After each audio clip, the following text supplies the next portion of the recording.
Welcome to the Moon Griffon Show. Moon's out of town, so I'm your guest host, Dallas Hixson. I am proud to be here this morning.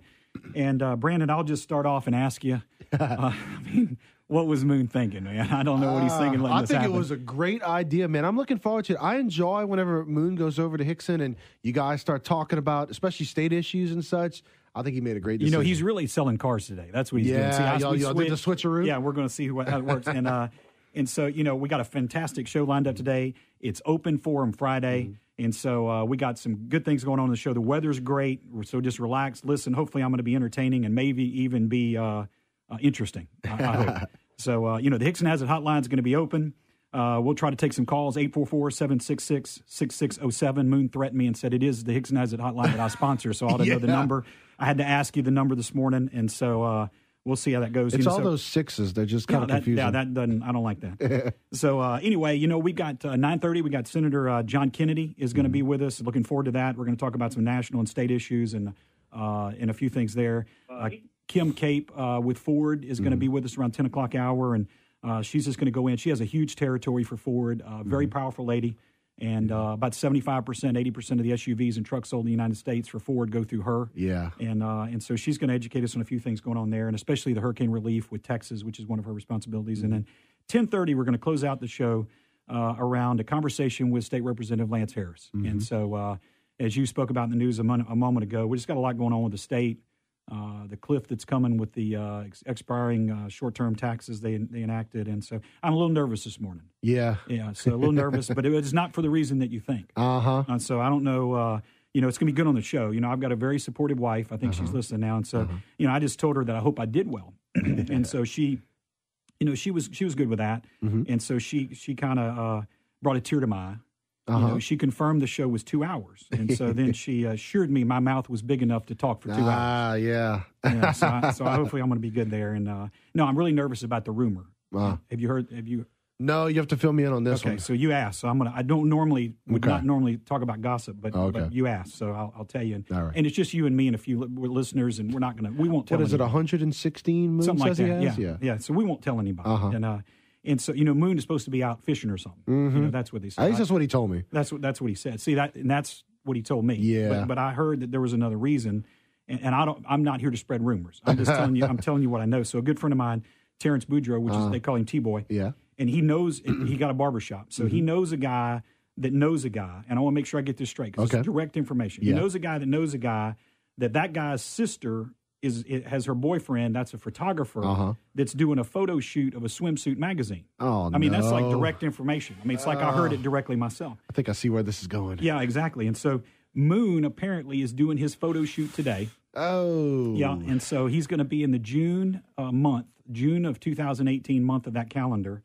And now it's just mentioned. Yeah, you've heard it before, the pink Speedo. Yes. That he likes to do the show in. Oh, he's going to take it national now with the that's pictures. What I hear. Moon. Now, T-Boy originally told me that the photo shoot was in Hawaii. So I was kind of offended that you and I didn't get asked. We could do the show from there. Oh, yeah. And but we didn't get asked to do it. But now I found it's Holly Beach. so he's going to be down at Holly Beach. And so, you know, there's really... I don't see a lot going on right now. You know, Louisiana tax expiring, so we got a cliff coming. UC Berkeley had riots over free speech, Antifa there, and some Ben violence. Shapiro out there. Yeah. You got DACA, and the Democrats, and they agree, then they don't agree. I'm not sure about that. We got relief that we're still trying to get to Texas. Relief now for Florida. Obamacare, repeal and replace is being talked about again. In Louisiana, Senator Cassidy even quoted some things about Moon's premiums as he did that. Federal tax reform. They're talking about the end of the year, now not the end of the year. And then North Korea launched another missile over Japan, creating lots of panic. And then London, we've got another terror attack in London. So nothing to talk about. Nothing really going on in the world today. Yeah, so we're just kind of calm. Yeah, it's a slow day. So we hope we're going to have some listeners that are going to call in and help us. So we really appreciate that. So, you know, in London, I was thinking about that particularly. I've got the panic, I saw that on this morning's news, the very first thing, and I was looking at several different articles online, and, you know, it's the fifth attack in Britain this year, and deadly attacks. And maybe not this one. We're still trying to get some details about what's going on there. My daughter actually was in England over the summer. She was studying at Oxford.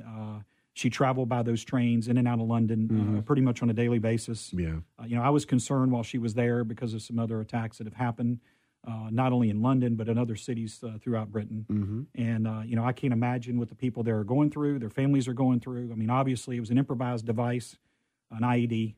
And so apparently it was a bucket that these are packed commuter trains, 8:15, 8:20 in the morning. During rush hour. The New York Times said that I think 23 people went to the hospital. It shows you the world we live in today. A lot of the 23 people apparently were not hurt by the device itself. They were hurt from the panic and the fleeing people that were caused from the panic. And so they've been brought to the hospital. So we'll see where that goes. North Korea, another one that's a particular concern. This guy's Kim Jong-un just keeps being defiant, launching missile after missile. General Mattis, who's obviously large and in charge, said it was reckless, and he had some other things to say about that. And so obviously he's working on strategy there. And I read where Rex Tillerson said that the recent sanctions, which they thought were going to prevent them from making this launch, were the floor, not the ceiling. So I guess from those comments, he's indicating that he's going to go back to the UN. Nikki Haley will go back to the UN and ask for additional sanctions. But look what sanctions have done so far to this. Nothing. And so indicating that there might be more to come. Well, what's that going to do? And so I'm interested to see how that takes place. President Trump said he's been fully briefed. He hasn't commented yet. I think there's a lot of people that are waiting to see his reaction. I think that's going to be a key. And then Pyongyang, obviously doesn't see itself the way the world sees it. We see it as a highly unstable, just an oppressive, highly unstable government. It's dangerous. Well, in addition to being outright defiant, it seems like the North Koreans are playing games too. Because remember when they were making the threat against Guam, and then all of a sudden they backed off for a little while.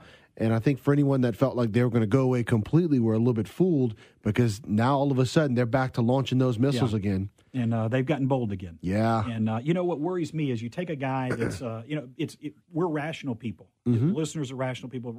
Irrational acts can't be understood by rational people. And he's just an irrational dictator. That's what he is. And that reminds me of the old book, The Emperor's New Clothes. And he's walking around. Nobody wants to tell him what the real truth is, and so he acts based on what he thinks instead of what the actual truth is. And they're pumping him up. And so, I tell you, we're going to see. We got a lot going on today, and so I'm looking forward to some of our guests. Don't forget, the Hixson Has It hotline is open, and so we look forward to some calls. 844-766-6607. And as I talk to John Kennedy coming up here pretty soon. We were reading this morning, we commented on the cliff that's coming. And I'm interested to get his take. We're going to finish with Lance Harris, so that'll be two different takes, one state, one national. John Kennedy being the former treasurer of our state and just a very well thought of, popular person. He knows a lot about our state, the inner workings of the finances of our state. And frankly, I think one of the reasons why we're where we are, as good as we are, is because of some of the pushback he had when he was the treasurer and making sure we didn't get ourselves in trouble. I thought some interesting comments that came out yesterday and today from House Appropriations Chairman Cameron Henry. He made the comment, he said the governor should be asking executives how the state can help their business grow instead of what kind of taxes they can afford. I'm sure as a business person yourself, you more than agree with that. Yeah. Well, I tell you, I had an interesting conversation with a gentleman actually earlier this week. And what we talked about was he's moved. He left the state. He's in Texas now. He's actually in Dallas, Texas. Yeah. And I hated to see that. But in being in Dallas, Texas, in our conversation, I was just checking on him. He has some family down in the Houston area, and making sure he was okay and his family was okay. And so as we had that conversation, he said, "Man, I wish you were here." And I said, "Well, do you need me to come or whatever?" And he said, "No, I'm not. I'm talking about business." And I said, "Really?" He said, "Man, you just don't. You can't understand." He said, "You just can't fathom and understand what it's like to be in a state that wants your business to do well." Yeah. And I was born in New Orleans and lived in throughout the state in my lifetime.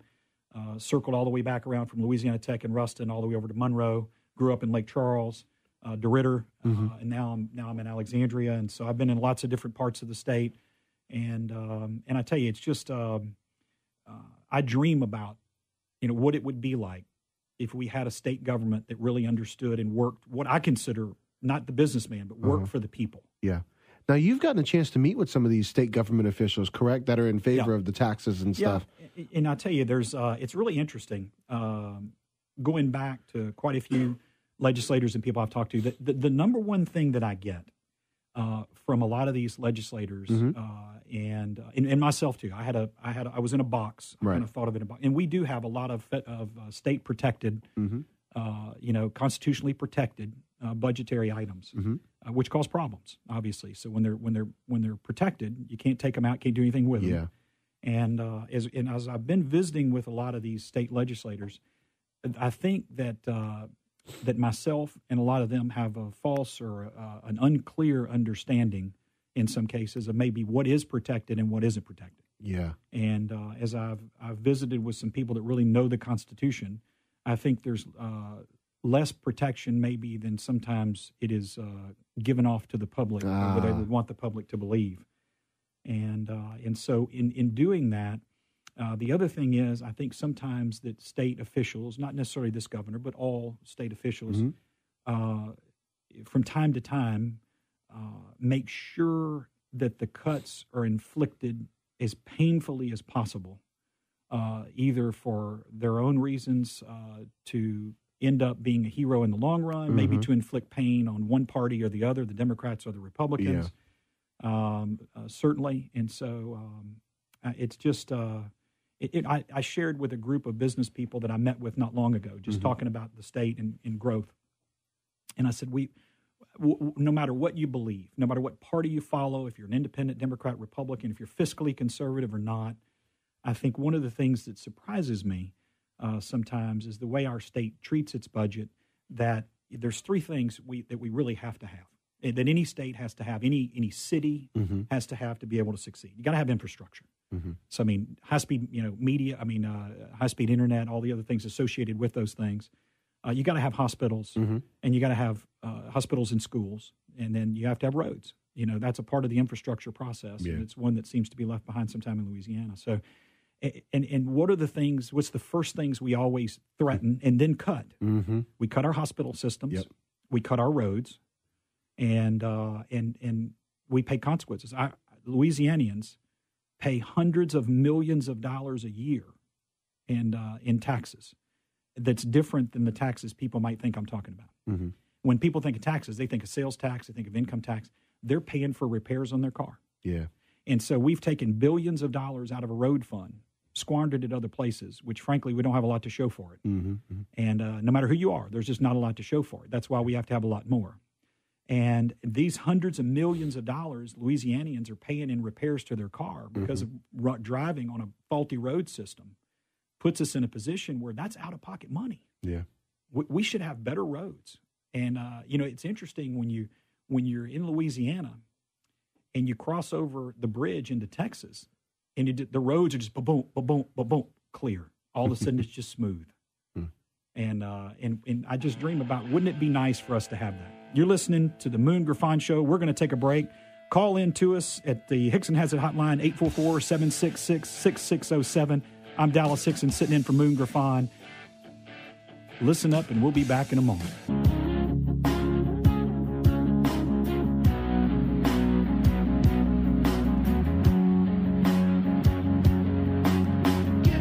Welcome back to the Moon Griffon Show here on a Friday, Open Forum Friday. This is Dallas Hixson sitting in for Moon Griffon, who's out at a photo shoot for his swimsuit calendar. I'm just kidding. He's fishing. So, look, we are so privileged to have Senator John Kennedy on the line with us. And John's not only a friend, but a great representation of Louisiana and how he takes care of us. He moved from state to the U.S. Senate. And so, Senator Kennedy, are you with us? I'm with you, Dallas. Good morning. Hey, good morning to you. And glad you're on. I know there's just a lot going on with our federal government, as well as some things, obviously, through the state that are affecting us. And so don't know where to start. I've seen repeal and replace get announced that it's coming back. I've seen the tax reform. We've got relief to Harvey victims as well as relief to Irma victims. So there's just a lot of things you're having to deal with. North Korea launching another missile. I don't know where you want to start, but I know it's chaos. Well, we do have a lot of issues. We always have a lot of issues in our country. That's what happens when you're a successful country. It raises a a whole host of issues. The world looks to us for leadership. Frankly, right now, I think the most important thing in front of the United States Senate, among many important things, but the most important is tax cuts. Some people call it tax reform, and I use that term, but to Governor Edwards, tax reform means tax increase. Yes, sir. To John Kennedy, it means tax cuts. Absolutely. I want to have us reduce business taxes, not just for large C Corps, but for LLCs and LLPs and sub-S corporations, and reduce taxes, income taxes on ordinary people to get this economy moving again. I want to get that bill passed by November. I would like to make it retroactive to the first of the year. That right now we're growing, our economy's growing slower than government. Government's outgrowing the economy, and we need to reverse that. And if we give people more, let people keep more of their money so they can invest it, bigger larger take-home pay and more money to invest for businesses. Well, and we can double this country's and that also means more taxes. Growth. More investment, more growth means more taxes long term for the government. Yeah. And I know that the debate's been. People. Go ahead. Go ahead. I know the debate has been. There's been things in the news about Mitch McConnell, and let's carry this over to next year. I don't see it getting done, and so I know you're confident about this year as well as retroactively back to January 1 of this year, and which I really appreciate, and I know a lot of listeners do as well. How realistic is that? Is the status quo, are the long-term sitting people that are with you in Congress going to allow that to happen? I'm very optimistic. I mean, I can't guarantee it, but I think some of my colleagues on the Republican side, we won't get any help from any Democrats. I don't care what they say. I wish that weren't true, but it's true. But my colleagues on the Republican side who got kind of cold feet about health care and repeal of Obamacare, they got a good talking to by their constituents when they went back home in August. So I think they're pretty motivated. My goal is to get it done by November and then return, hopefully this year, but if not this year, by the first of the year, to health care and do what we told the American people we'd do, and that's repeal Obamacare. Absolutely. And Senator Kennedy, we're going to take a quick break. So hold on with us on the line. We're going to carry you over to the next segment. This is the Moon Griffon Show. I'm Dallas Hixson. Quick break. We'll be right back with Senator John Kennedy.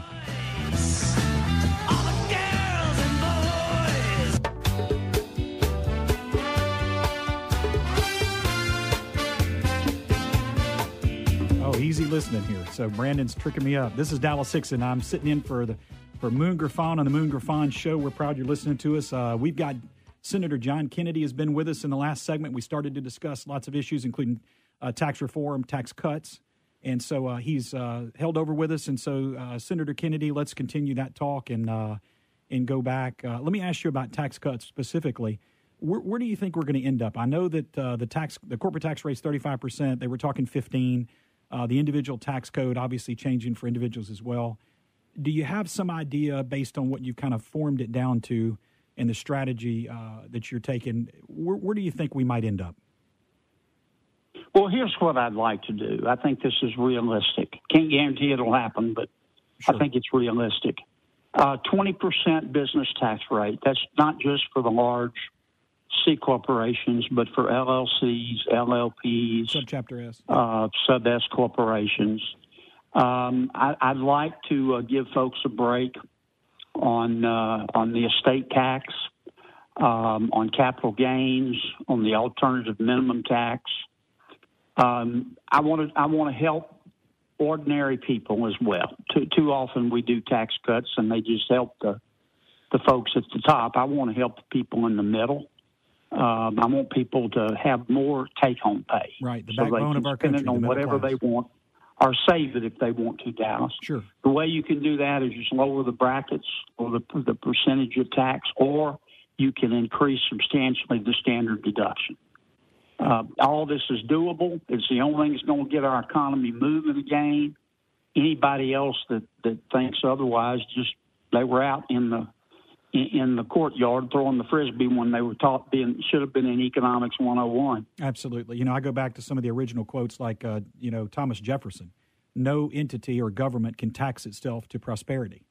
And that's just been a fact, obviously, as far back as when our country was founded. It just doesn't work. And what works is... Well, it's not like we're hurting for money at the federal level or the state level. Right. At the federal level, I think since 2009, we've got $1.1 trillion more to spend at the federal level, and that obviously is coming from taxes that President Obama put in. At the state level, last year, despite the fact that the governor and some of his helpers are complaining that they're broke, last year they had $1.8 billion extra to spend.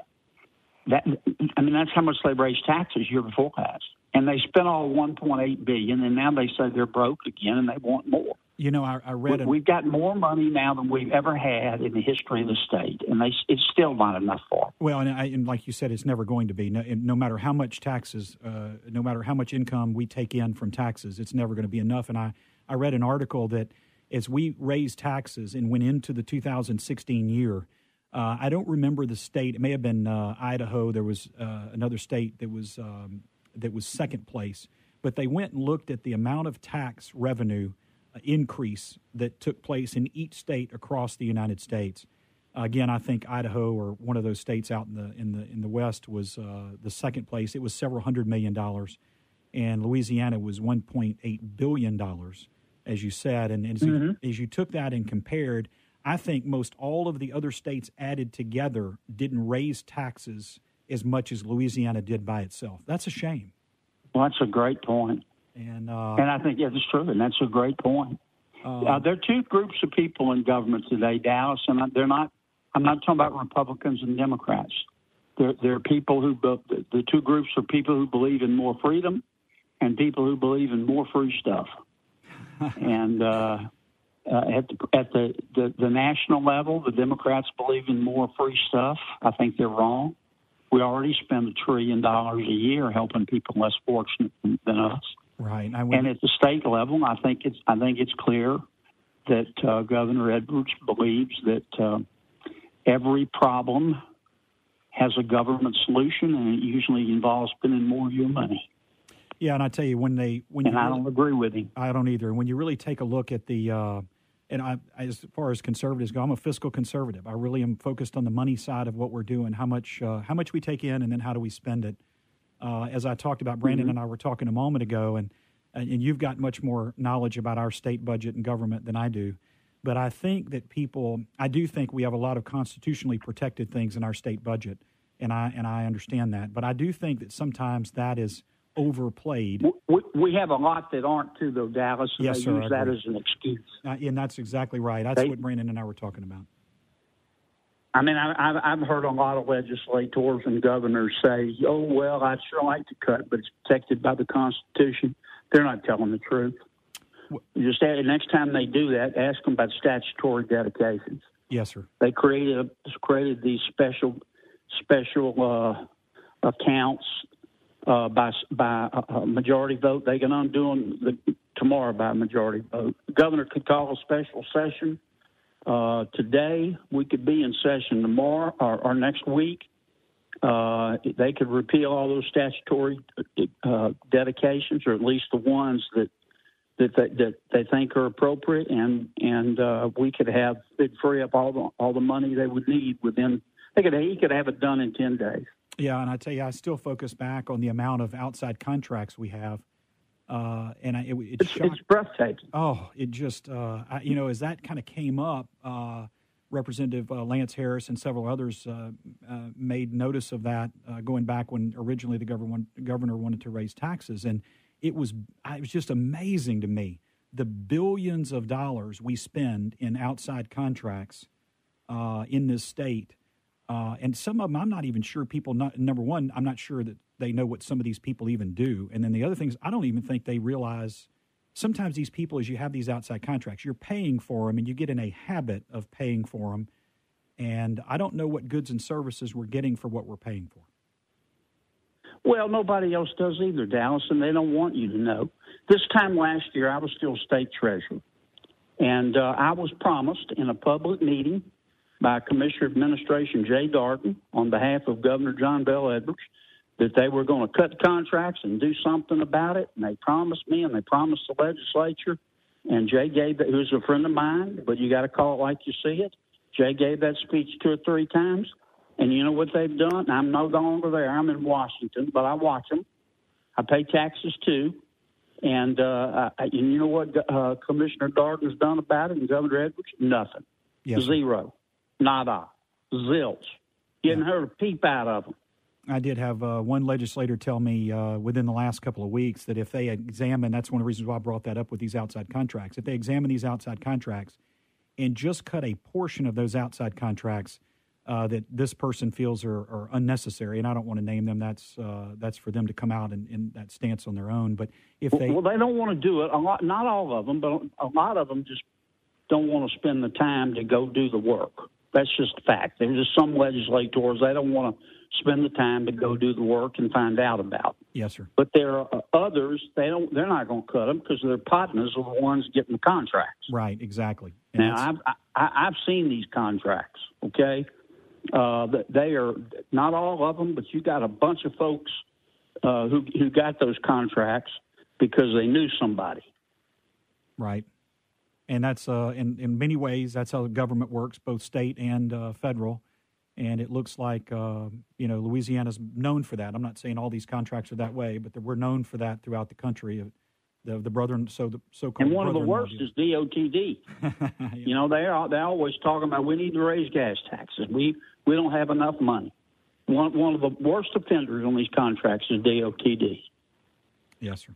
And Brandon and I were talking a moment ago, and there's a tax that Louisianians are paying. And I'll clarify this for you so that we're on the same page. And I said, it's not a tax like you would think. And the tax is simply this. It's on repairs to cars. And our state infrastructure of roads and bridges is so antiquated in many ways because so much money has been diverted away from our roads and our road systems, bridge systems, and used in other areas, that Louisianians are paying hundreds of millions of dollars a year in repairs to their cars.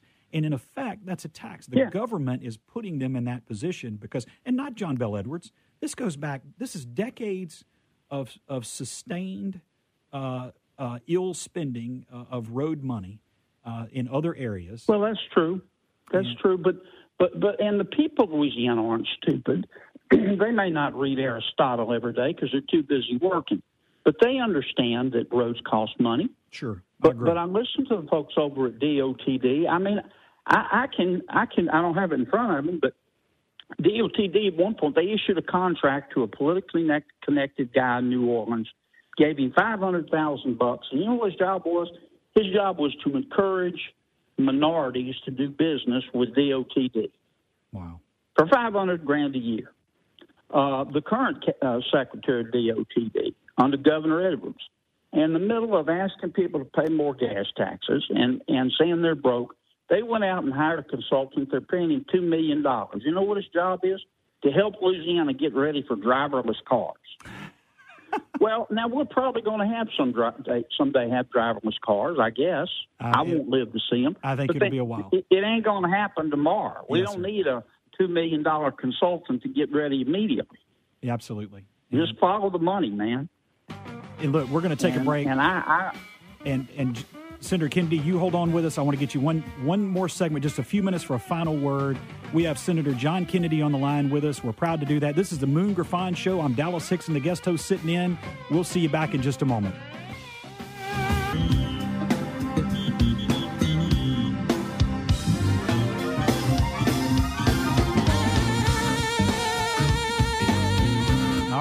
Brandon went back with the easy listening music. This is Dallas Hixson. Welcome back to the Moon Griffon Show. We welcome back John Kennedy. He's got to go to a meeting in a few minutes. I want to ask him one quick question, then we're going to get a final word from him before he leaves us. Senator Kennedy, I just wanted to ask you about the state race to replace your job that you vacated to be a senator. So where do you think we are in that? Give us a quick word about maybe some advice. You know the job more than anybody else does the best. So what should we be thinking about? It's an important job, state treasurer, if you do it right. I know all four of the major candidates. I know who I'm going to vote for. I'm not really ready to talk about it for a couple of reasons. Number one, I don't know if I trust the people in Louisiana. I mean, they're smart folks. I don't know if they need me to. I don't know if they care what I think. And number two, it's kind of a follow up to the first point. I just don't know if endorsements make any difference. When I ran for the U.S. Senate, I think every politician just about in the primary, it got a little better in the runoff because some people thought I might win, but in the primary, I didn't get any support much at all from any politicians.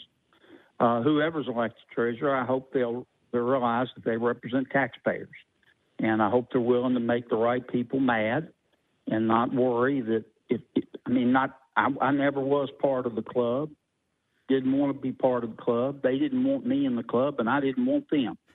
My job was to represent taxpayers. Absolutely. And I hope that the new treasurer takes that same approach. Now, if he or she doesn't and they want to go down there and, you scratch my back and I'll scratch yours, I'll be disappointed. Well, I tell you, I hope what they do, one advice I would have for he or she that gets elected to that position would be this.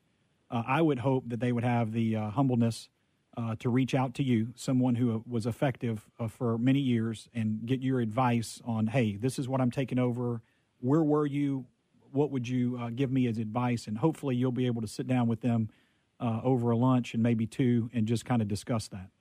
And so hopefully I'll whoever wins, I'm going to help them every way I can if they want my help. But the main advice I would give them is the main ingredient for the job, the main qualification, you got to have guts. Yes, sir. You got to be willing to stand up and sometimes stand alone for taxpayers. And sometimes governors and legislators and Senate leadership and speakers get mad at you. You got to be secure enough and committed enough to say, okay, I hear you mad at me. You can't eat me, you can't kill me, and you're not changing my mind because I don't represent you. I represent taxpayers. Well, give us and sometimes it's lonely, but that's what you need to do. Absolutely, I agree, and it is lonely sometimes. Give us a final word before you head out. What's one thing you want to leave us with, just real quick, before you head back to your meeting? Our founding fathers who set up this country and our Constitution were visionaries. They understood. They were concerned about the size of government, and they knew that as government grows, freedom recedes. If I could leave our friends, our listeners, with one thought, and it's this: I believe that you can spend your money better than government can. I don't mean that we don't need some taxes, because government is there to protect all of us and build roads and public schools. But I think government has enough money, and I think we're taking too much from you, and I think we ought to give some back, because you can spend it better than the government. And I would encourage my friend Governor Edwards to stop worrying about how much money his state government has and start worrying about how much money the people in Louisiana have, because the economy isn't that great. I agree. Well, look, I say you, Senator Kennedy, thank you for being on this morning. I really appreciate you, not only as somebody who represents me and the rest of the Louisianians that are listening and those around the state. I appreciate you as a friend, and I wish you well. Godspeed to you. And, I pray for you on just a regular basis. So I'm going to continue to do that as you fight the fight, and we look forward to having you back on the show again soon. Tell Moon to bring us both some fish, but to clean them first. Yeah, exactly. That's exactly what I want. I appreciate that. Senator, thank you again. And that was Senator John Kennedy.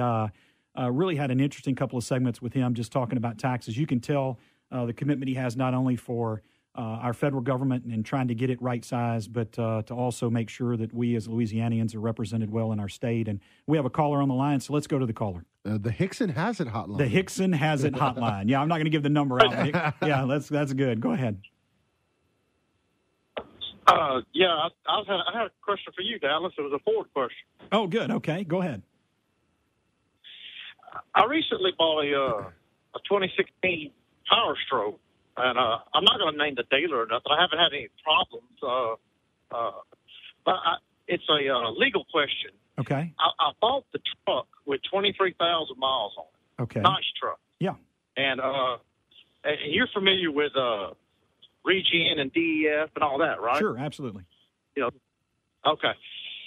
when I bought the truck, I didn't even look in the engine, all that. It was, I drove it. It was a nice truck. I knew what motor it had in it and everything. And I looked under it. It had all the exhaust system and everything on it.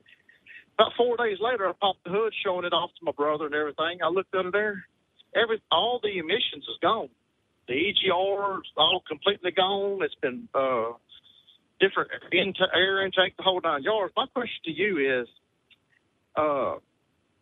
will they still have to warranty that truck because they sold it to me like that? It was bought at a Ford dealer? Yes. Yeah, that's, boy, I tell you, when it gets to used vehicles, that's interesting. Our state... Because, as far as I know, it's illegal to sell a truck like that with all the emissions gone. Yeah, I tell you, and it's really interesting. I would love to be able to physically look at it. It's very difficult with the computer systems nowadays. Doesn't matter if it's a Ford or any other vehicle to bypass all of those emissions and make that thing work without some pretty severe lights coming on and some check engine lights or whatever else. I'll tell you what I'd love to do. Let me get Brandon to get your number, and what I want to be able to do is follow up with who guy I believe in. I think was the best service managers that I've seen. He's over all of our stores and very good at what he does. I'm going to follow up with a question to him. And I will get back to you personally and just tell you kind of what I think is maybe an opportunity to have a solution on doing that. So I'm going to get you back to Brandon, and then what I'll do is I'm going to share the answer with Moon, and maybe he can answer it on the air next week to kind of give you a real answer. So please don't hang up. Don't hang up. We're going to get back and get your number, and that's a good question. The DEF is diesel emissions fluid, and what they've done is all the new emission systems on diesel engines basically put you in a position where you have to burn that fluid, which is basically urea. It's ammonia. And you burn that as a part of the injection system of a diesel to make it burn clean. And so when those things are eliminated or messed with, it used to be easy to do. You had programmers, you had a lot of other things you can put on vehicles that would just blunt all those systems and even take them off. But the new computerized vehicles today really can't do that. So I'm intrigued. I'm interested to see how they did it. Unless they cut the wires to the engine lights so they couldn't come on. But, look, you're listening to the Moon Griffon Show. We've got the Hixson Hazard Hotline is still open, 844-766-6607. We're taking phone calls. If you have something for me or for anything Senator John Kennedy said, we've got another break coming up. And then after that, we're going to have Kim Cape with Ford Motor Company with us. And, again, I'm Dallas Hixson, guest hosting today for Moon Griffon, who's out on a fishing trip, bringing me back some fish. So I wonder if you found a partner, by the way. Oh, there you go. That's good. I'd love to know that. Catch a lot. And so we'll be back in just a minute after the break.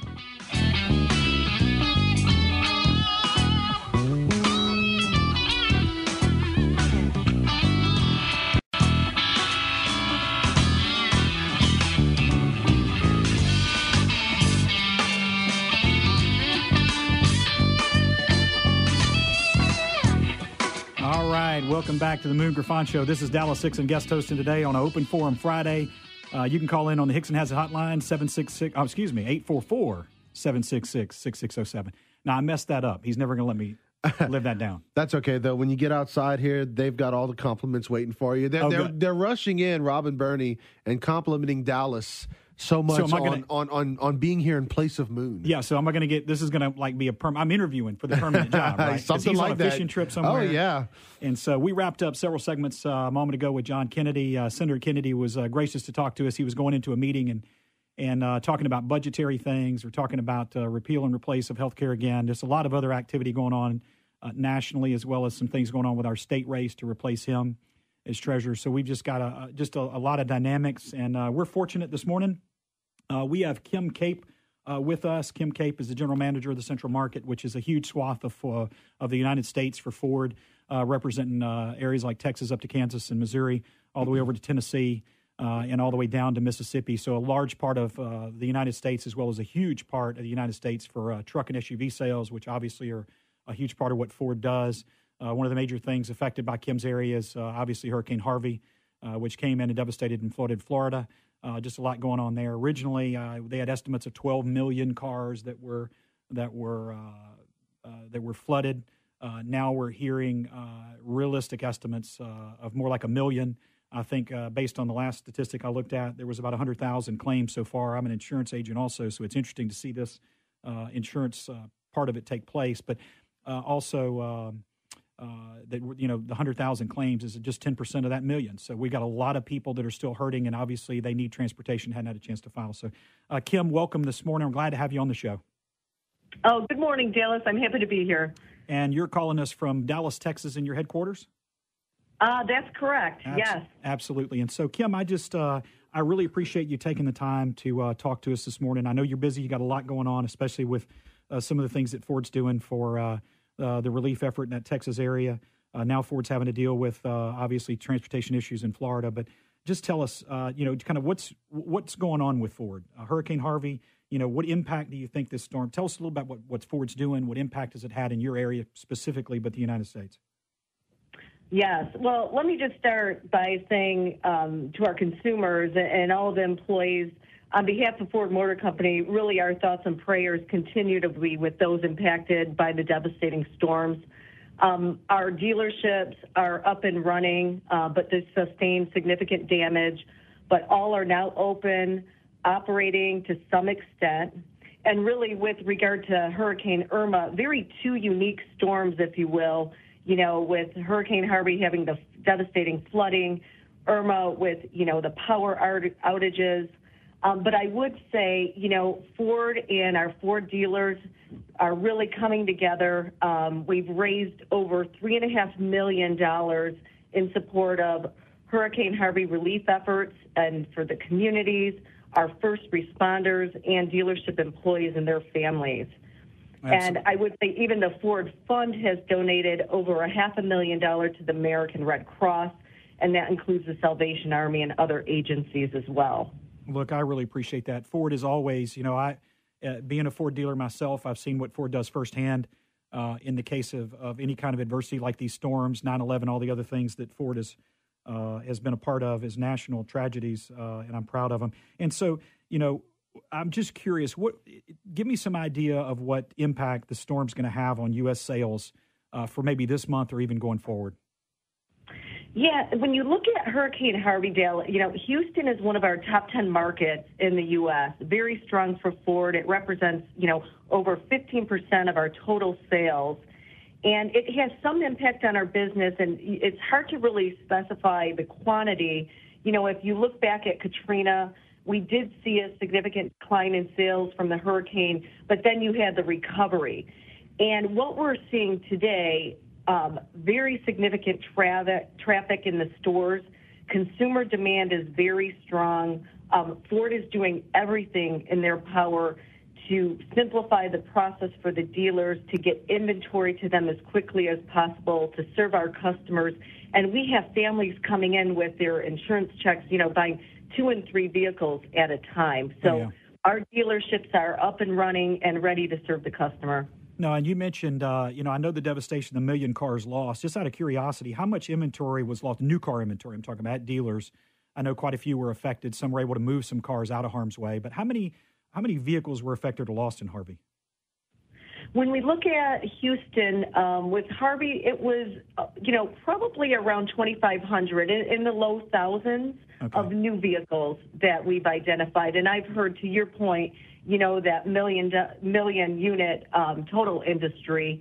But what we can assess, and we're still in the assessment phase, if you will, but it's in the low thousands. And isolated, really, we had roughly, 10 dealers that were significantly impacted, with a couple of our dealers really losing their whole fleet of inventory. Yeah. Well, I tell you, that just, speaks to the fact of the devastation. And, do you expect, I know Harvey is going to have an impact, obviously a negative impact on so many people's homes and vehicles. But when we have this much loss, as back in Katrina and other things, I think maybe a positive. How do you think it's going to affect the used car market? Well, I think it will take some time to see the effects, but really we will see a demand for used vehicles, and we also will see used car pricing, I think, hold firm. I know, economists are really assessing the total impact. I think when you look at the total industry, we'll see a surge in, housing-related employment.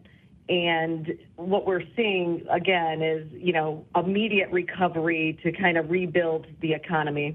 Right. No, I think that's good, and that's what I'm hoping is that the devastation that's taking place, that the same people that experience that will have the opportunity to experience the upside of obviously sales coming back, and so hopefully that's going to be a positive as well. And I'm just curious, do you believe is this going to be pent up demand? In other words, is Ford going to lose sales over this, or do you think at some point it's going to be made up at a later date? Yeah, I definitely think that we'll see. We had a slight decline, obviously, with the devastation of the storm in the early stage, but we're already starting to see business, return as consumers are getting their insurance claims and they can be processed. So I really believe, we'll start to see the business normalize. Right. And, Ford, again, with the products and the programs that we're offering consumers very proactively, it's all about Texas's family plan. And I'm really excited to talk about the assistance that, we're providing, such as the same no-haggle pricing that Ford employees receive. So a consumer can go in that suffered the loss or hardship and pay for a vehicle what I would pay as a Ford Motor Company employee, as well as not having to make any payments until 2018. And then our Ford Credit partners are there to support the financing with the low rates and easy online application process. Kim, for those people that are listening, that's unparalleled. I mean, that's just unprecedented for Ford to do that. It's a significant, number one, it's a participation by the dealers, but a significant participation by Ford Motor Company itself to do that. As far as I've been, 20-something years in this business, almost 30, first time I remember that happening. So I think that's a big step up, and I hope you feel that way as well. I do. And I will also say, Dallas, we've been friends, but on behalf of Ford, I really want to thank our dealer partners. The Texas dealers really stepped forward, contributed, $1 million just through the dealer associations to support dealership employees impacted by the storm. So there's a whole relief fund where these employees can get, support depending on the severity of loss. And so, again, it's really the community coming together, our dealers and Ford Motor Company as a whole. Yeah, I tell you, about a year ago when they had the storms that flooded a lot of the South Louisiana area across South Louisiana, our FDAF, our Southern Quality Ford dealers, received monies that were able to be used for those employees. So I know what that meant to the employees of Ford dealerships here a year ago and their families, and I know it's happening there. And so we've got just a minute or so left. Kim, tell us anything else you want to finish up with, some other things that Ford may be doing in this area, just anything you want us to know about Ford, those employees at Ford, and kind of what they're doing that you might just want to finish with. Yes, I will say that we will continue. This isn't a one-time, we're done at the end of the month. I mean, whether it's related to the Texas's family plan that we offer the assistance to our consumers, anything we're doing on the service side of the business, there's many actions that we're doing to help expedite parts for consumers that may have vehicles in need, and then, again, the community. But in closing, our thoughts and prayers are with those impacted by the hurricane. On behalf of Ford, our mission is to make the process simple and, focus on the road to recovery for all.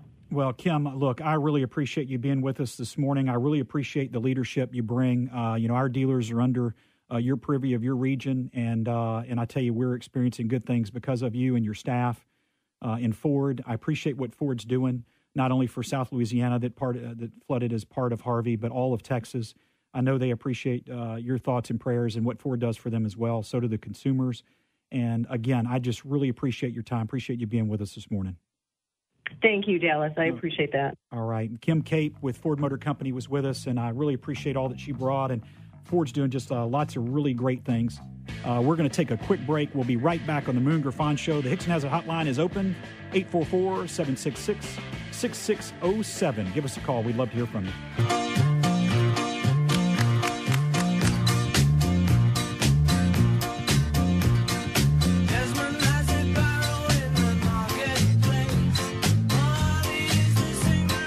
All right, this is Dallas Hixson. Welcome back to the Moon. We have fun during the break. Welcome back to the Moon Griffon Show. Again, Dallas Hixson, guest hosting for Moon Griffon, who's out today fishing. Yeah, that's what I need to be doing is fishing. I got friends of mine that are texting me stuff I can't share on the air. They're not being nice to me. They're being ugly. And we just finished up with Kim Cape from Ford Motor Company in Dallas, Texas. She's over a huge region of the country for Ford, and I went over some of the plans. Ford's already donated millions of dollars. Ford employees have also donated a significant amount of money. The Texas is Family Plan, which basically gives pricing like she would get as a Ford Motor Company a general manager of a large region.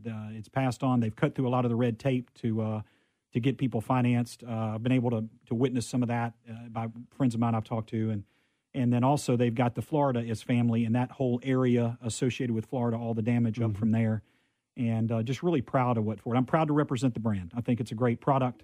But the other reason why I like representing Ford is not just the product. It's the people behind the product, like Kim and others, all the way up to Detroit, Mark LeNeve and others that really exemplify what I think we ought to be doing to take care of consumers. So with that, glad to have you back. It's Open Forum Friday. We've got several callers. I'm going to welcome John. John, you're on the air. Hi, how are you doing? Good. How are you? Just fine, thank you. I want to tell you about a situation, and it's my understanding you're a multi-dealer line, like you've also had experience with Hondas as well? Not Honda. We don't have a Honda store. Correct? We have Toyota, but similar. Go ahead. Okay.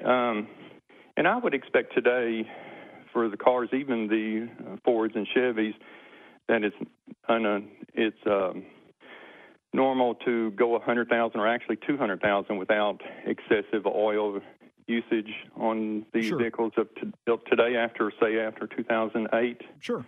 Wouldn't you agree to that? Well, what they do is nowadays engines have gone and changed over the past number of years. Lots of things have changed in the technology related to engines. Part of it is low tension rings and other things that do produce less friction.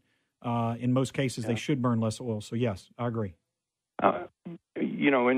When you think of a Honda or a Toyota or those, and I think the Americans have caught up with them. Now, I'm try to be pro-American and buying those now, but when you think of those, you think of them going 200 or even 500,000 miles. And specifically, I'm kind of asking about how these companies, when they have a defect on, specifically it was the 2008, whatever that series run was, of Honda Accords from 8 and whatever they ran 5 years, both on their 4 and 6 cylinders, they had ring problems, and then it caused extreme oil consumption. And I'm just wondering how they can get away with that, to say that what we're going to do is some cars experience this and some don't, and we're going to extend the warranty. They don't have a recall. They extend the warranty for 8 years or 80,000 miles. Sure. And then once you get past that and you experience the problem, you're out of luck. Yeah, I tell you, that does happen. And what I'll do is when we exit the call here in a second, I'm going to get Brandon. You hang on the line. We're going to get Brandon to get your number, and I'll get some information specifically about that year model and try to get back to you on maybe a solution. But they do have, there's oil consumption guidelines. And so manufacturers, most cars today just don't burn a lot of oil, but burning oil is a part of the process. And so, some manufacturers have guidelines, for example, that will tell you that they can burn up to a quart every 3,000 miles. And well, no, Honda Accords 2008, 9, 10, 11, 12 was 1 quart for every 1,000 miles. Yeah, that's and to me that's excessive, but I'm not the manufacturer. And so do me a favor. I would not ever. I'm never ever going to get a Honda again. Well, I tell you, I know that they built good products over the years. Let me do this. Let me get your name and number. I will get some specific information about that year model car that maybe will get you some answers. I believe, in my personal opinion as a dealer, that's excessive. Fords don't do that. Toyotas don't do that, and so we'll see. But I really appreciate the call. So, John, just hold on. We've got about 2 minutes left of airtime, and then when we get to the commercial break, I'll go ahead and get your information. So just please don't hang up. Yep. John, appreciate it. Remember, the Hixson Hazard Hotline is open. It is 844-766-6607. This is Dallas Hixson. I'm sitting in for Moon Griffon today, who's out on a photo shoot in a Speedo. I mean, fishing. Yeah. In a fishing. Yeah. And I had some people, because I said that, some people text me some pictures of Speedo. I don't want to see them. Yeah, don't show me those pictures, please. They had stars. They said Moon's had stars on it and stuff. So Yeah, that's an effect that's a visual I don't need to see. But anyway, we've got we had a lot going on today. We look forward to having Lance Harris with us. John Kennedy was on early in the show for several segments. We talked a lot about fiscal reform, tax cuts, specifically from John Kennedy. Then we went into different things with the state as well as the treasurer's race, some of the things going on there. And so I was really interested to see. I know we're going to have the state version of that with Lance to really focus in on what we're doing. Our state government's several officials are already crying about the cliff, the clean penny, Brandon. Uh-huh.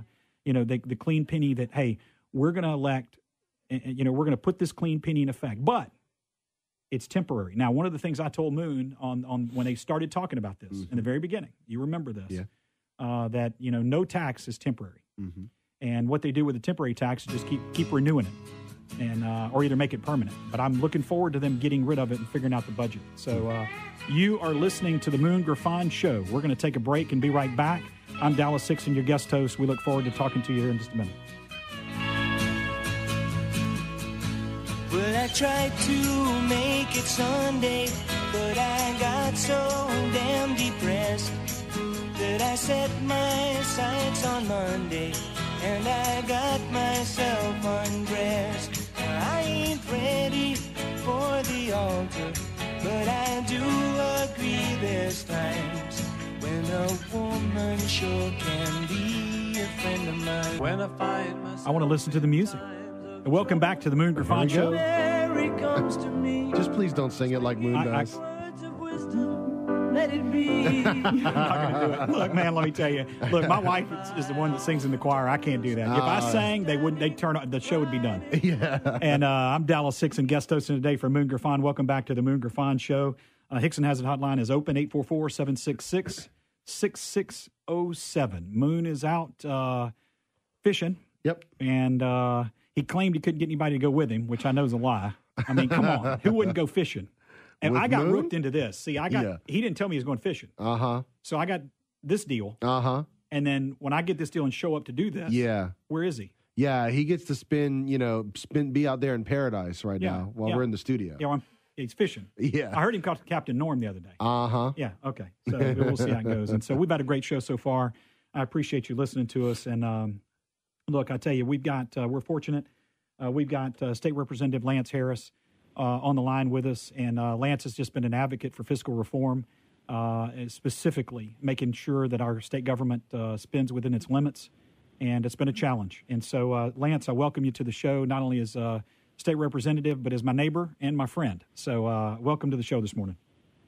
Well, thanks, Dallas. Great to be here. I appreciate the opportunity to speak to you, and you're doing a great job as a DJ. So, if you ever get out of, hey, look, several of the ladies get out of the car business, you got another career you could go into. Look, several of the ladies who popped in, and they're asking Brandon, am I going to stay permanently so like Moon's out? And so I was going to swap with Moon maybe for a month or two and let him go sell cars and try to pedal metal, and I'll just do this. Well, don't do that. Don't let him do that in your business. You wouldn't have anything left by the time. Yeah, we'll see. Hey, what he would do is he would take over my business and go fishing like he did here. How about that? Exactly. Hey, Lance, we've commented several times today on, I read some recent articles that have just popped up. You got the clean penny tax, the temporary tax that was voted in just a short period of time ago. And, of course, it was going to be, quote, a temporary tax. And now everybody's crying foul. The same cliff that we had a couple of years ago is now coming back. We got a cliff again, miraculously. One of the things they talked about originally was give us this clean penny. We're going to really massage this budget, look into it, looking within our means and see if we can't work through it. By the time that expires, we'll be able to absorb that tax decrease that increase that was imposed that went away, that tax decrease of over $1 billion. And then they were going to put it into it was going to be spread through cuts and other things that the government was going to be right-sized. I don't see that happening. Kind of tell us what your thoughts are about that. Well, that's exactly what's happened, is that we have not looked at the spending reforms that we need to look at. We had a plan last session. The House Republicans had a plan. Let's just reduce spending by 2%. Let's just spend what we did last year plus a little bit, those constitutional things we had to fund, which would have reduced 10% of the projection. We'd have not spent $200 million of what they're projecting the revenues to be, which is not money in the bank, but we'd have not spent that $200 million, and guess what? If we would have kept a level budget at that level for the next 2 years into this fiscal cliff, so-called fiscal cliff, we'd have cut that cliff in half. Yes, sir. But instead, the legislature and the governor pushing it decided to spend every penny of the estimate, which meant that from June the 30th to July the 1st in state general funds, we spent $300 million more dollars, 3%. So they spent every penny of the estimate, plus they kicked a Medicaid vendor payment of $147 million into the fiscal cliff year and spent every dime of that. So that's added to your fiscal cliff year. Lance, now, let me explain that fiscal cliff. Yeah, You're please. hearing that number of $1.5 billion, which is taken from the figures that were presented by Darden's office at Joint Budget. And that is supposed to be used as a tool, and it's called the fiscal statement. And so in that $1.5 billion, they write in what they call continuation, which is sometimes, in my opinion, absurd figures. They're really high inflation rates. Sure. They take into account what you and I, business equipment. owners, would consider unrealistic. Right. And we haven't funded continuation in quite some time. Periodically we funded it, but mostly we don't fund it because we're spending more money than we're taking in. So of that $1.5 billion fiscal cliff they're talking about, $400 million approximately is continuation. So that brings you down to $1.1 billion. Of that $1.1 billion, about $880 million is your 1 penny tax, the new tax you're speaking of, and the rest is taxes that are derived from cleaning a couple of the pennies, Sure. which took away some exemptions. Some exemptions, So correct. That's some of the revenue dropping off to create this fiscal cliff. Lance, I don't see. I just am amazed. You know, we have outrage in Berkeley at a university when a conservative speaker speaks, and we have no outrage in our state over a budget that's just run amok. I don't understand it. It's not. Well, I'm glad you're bringing that point up, Dallas, because I was on a radio show in North Louisiana Tuesday, and my point was this. The voter has to get engaged. We need some help. They have to pay attention. They have to start letting their legislators know that the status quo is not working and they're not going to accept it. And let me give you an example. And you've touched on this before, that the larger government gets, the more restricted your own freedoms get as an individual. Absolutely. And the more your taxes go up, let's say the state of Louisiana, they want to raise your taxes. And as a legislature and governor and administration, we raise your taxes. Let's say it goes up $50 a month to you, the individual. And those taxes, the more the taxes go up, the more it restricts your choices as an individual, because you can't spend your money like you want to. And in this case of $50, let's say you take your family out for a family dinner once a month for $50. We raise your taxes by $50. Then you have to make a choice. Do I pay my taxes or do I take my family out? Well, I can tell you, you're going to pay your taxes because we'll use the police powers of the state to extract that money out of your pocket. So we are restricting your choices as a citizen by raising your taxes. You can't send your kids to ballet lessons. You may not be able to take them to family dinner, and it affects the economy. Why can't people see that and get upset about it? I don't know. Well, and look, Lance, you bring up a good point. One of the things that I've talked about is our state has been in an economic slump, primarily because of oil, but it's not the only reason. When you start to pay more taxes and make more payments in taxes, you have to make choices, as you talked about. When you think about hundreds of thousands of people having to make that choice of not going to the restaurant, and then you think about the repercussions, the stone in a pond, the ripple effect that goes out from there of the retail businesses that don't receive those dollars because the government took those dollars. And, I made a statement this morning. I've made it a couple of times as John Kennedy was on. The Louisianians, our Louisianians, me and the rest of the people in this state, you and others, we're paying money in an additional tax that's not even talked about. Yeah, our roads are so bad that Louisianians are paying hundreds of millions of dollars a year in damages to their car. Broken belts and tires. They're having to change tires at a half tread or even, like brand new tires. I mean, this is ridiculous, some of the things that's going on. We don't count that as taxes that we pay, but if we lived in a state that took care of roads, that would be hundreds of millions of dollars that would be in the taxpayers' pockets they could use on other things other than wasting it.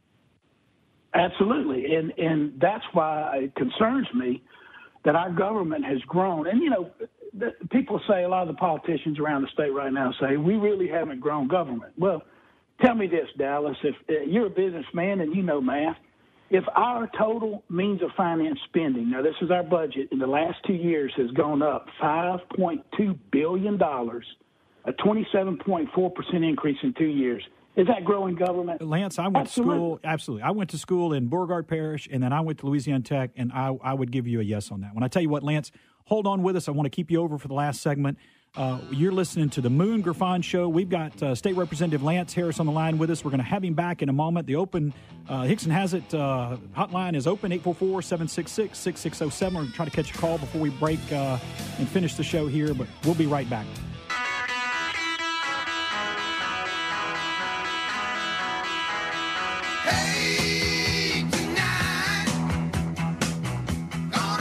We got great music going on right now. This is Dallas Hixson. Welcome back to the Moon Griffon Show. I'm guest hosting while Moon Griffon is out fishing.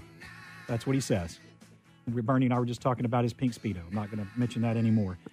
We just finished a segment a moment ago with State Representative Lance Harris. We were just discussing taxes in the state budget. A lot going on here. Lance, welcome back to the show.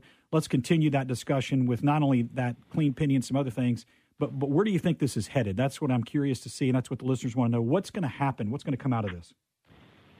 Well, I told the press yesterday that called me, I think the Times-Picayune, that it's just too early to tell exactly what's going to happen. We have a lot of factors that have to happen between now and the end of the year. One of them is the RAC has to update their projections to see, are we on target with their projections on the spending or collection side, and will the spending match that?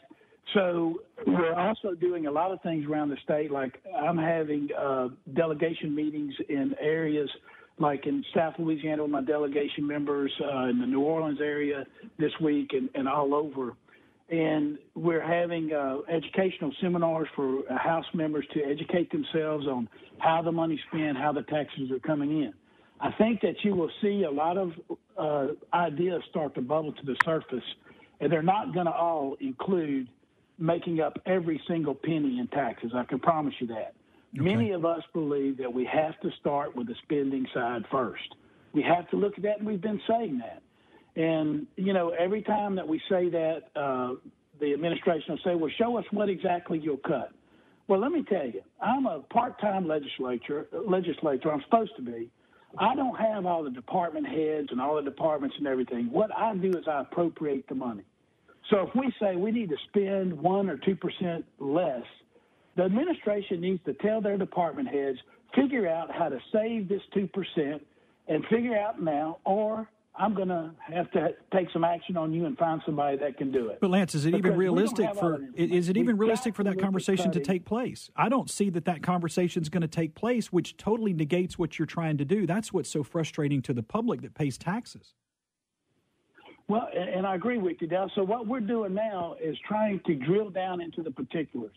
We have a lot of members that are working on that, where we can offer those suggestions to these administrators. Well, look, instead of having advocates for a program, which we have under this administration, under some of these departments, they're advocating spending more money. We need to have managers that manage that money and say, look, we are spending way above our means. We need to reduce it by 2%. Just look at the contracts. One contract in the Department of Health is $7 billion, over $7 billion for Bayou Health. Now, there's got to be some room in there to make some cuts. Yeah. So we have to force these departments to face reality, and it's very difficult when the administration has a different philosophy than ours, which is to spend every penny that's estimated and to grow government. It is difficult. Yeah, I tell you, Lance, and I realize it's difficult. I know that you were the villain as well as other fiscally conservative legislators in our state as we went through the last budget session, and even called an obstructionist. And I tell you that so many Louisianians that I visit with are called. They call the tax and spend side of our government that people have said they're the real obstructionists for trying to spend more money we don't have, to take more money out of the pockets of people, and for absolutely being emphatic in their deal. We will not cut. And so me and many other people see you as the hero, your constituents that are voting with you as the heroes, and the other people that just try to spend money we don't have as the villain. Right, and I appreciate that, because let me tell you, it really is, when you disagree with the agenda that the press likes and the agenda of the administration, you're automatically, labeled Washington-style politics. What do they want us to do? Just to lay our philosophy at the foot of the Capitol and forget about it and our principles?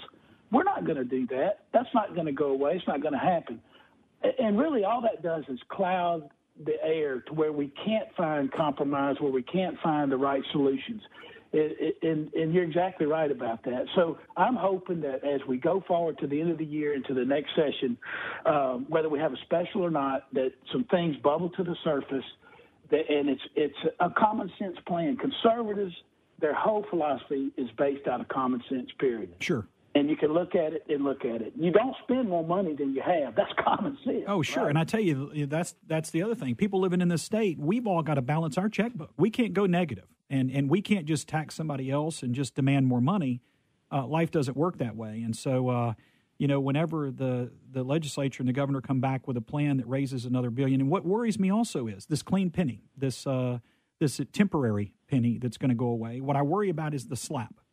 That while we're focusing on the right hand with this clean penny going away, they're slapping our left hand with maybe the penny does go away, but if it goes away and the state taxpayers recoup that money back into our budget to spend, that's great.